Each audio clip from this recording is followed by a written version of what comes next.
Hey guys, welcome back to another video. In today's video, I want to talk about why it was so important to kind of take that first plunge in terms of buying the first real estate property. Like anybody, it can be a little bit fearful when you're doing something for the first time. So I remember it was back in December of 2017. Up until that point, for a few years, I was kind of reading books, going to a few seminars, kind of really studying real estate. But I knew that eventually you kind of have to make that move to get a hands on experience. And then they always say that buying the first property is always the hardest. And then once you've gone through that experience, buying something else in the future makes it a little bit easier because it's always that first time you're doing it. You have that fear factor. You don't really, I don't want to say you don't know what you're doing, but you kind of stuff that, you have to take on, you know that, okay, you're better, a little bit better prepared next time. So I remember when I first took the plunge, yes, it was a little bit scary, but at the same time, it was exciting because when I did the research, I did the numbers. I knew that it was a good deal and it was in a good area. The property was really good. There wasn't really too much that needed to be fixed.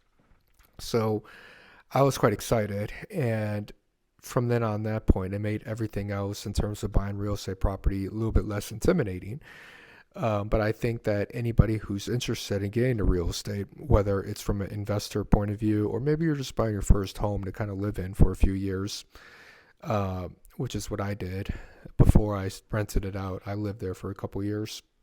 I think that it's very important just to get it done, do your research up to a point, but then there is going to come to a point where you need to get your hands a little bit dirty and kind of get involved in the process, or else you're just going to be reading books and not taking any action. There has to be some kind of balance.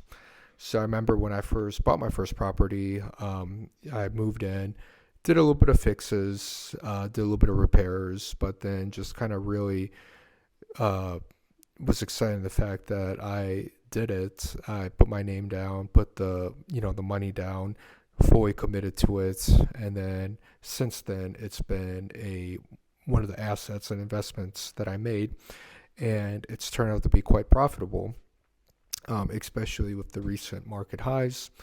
And it's one of those where I'm going to be doing a buy and hold. I don't for the foreseeable future. I don't plan on selling it. You never know. But if I did sell it, let's say today, I would still make a very good profit off of it.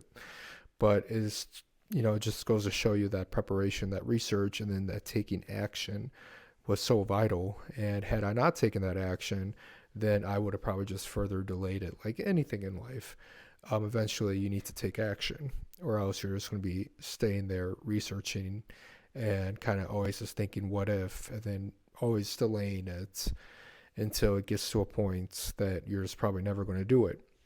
So I just wanted to take that plunge. I was 26 years old at the time, so about 5 years ago.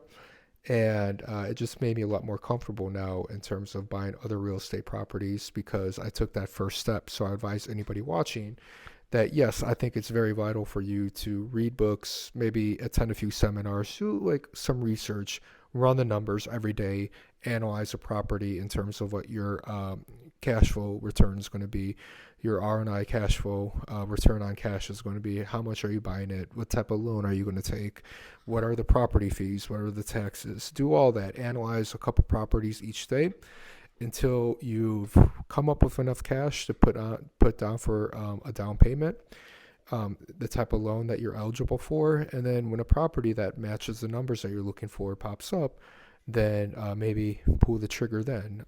It's not until you get your hands dirty, until you actually experience it.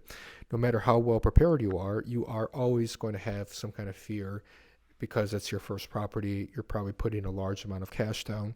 That's normal, but until you've done it, and then when you do it, you're going to see that's not that big of a deal, assuming that you're not buying a bad deal. But if you're well prepared, then you're going to see that it wasn't as bad as I thought it was going to be. So with that, guys, hope that was a little bit of encouragement. That's kind of like the thoughts that I was kind of going through me when I made my first real estate purchase. So hopefully it kind of resonates with anybody who's in a similar position or is contemplating on when to first invest. So with that, guys, thanks for watching the video. Please like, subscribe to the channel, and I'll talk to you guys in the next one.